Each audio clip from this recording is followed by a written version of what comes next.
I'll discuss about cell, tissue and organ culture.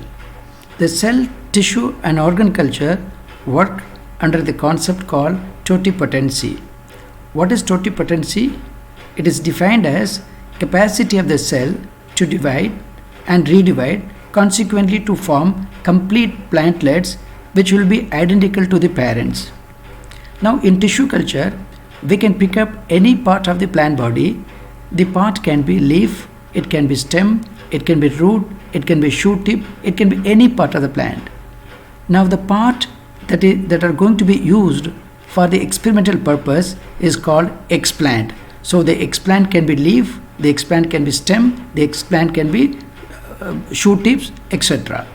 Now from this particular part we will be raising the complete plantlets. Now the explant will be placed on a nutrient medium containing macro elements, micronutrients, vitamin source, iron source and carbon source.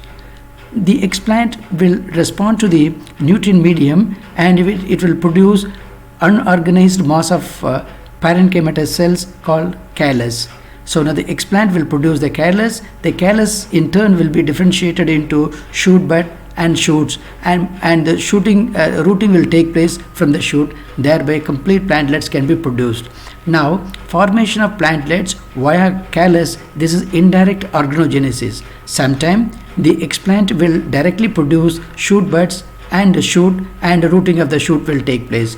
That is called direct organogenesis. So this is how complete plantlets can be regenerated through tissue culture technology by using single cell tissue and organ culture.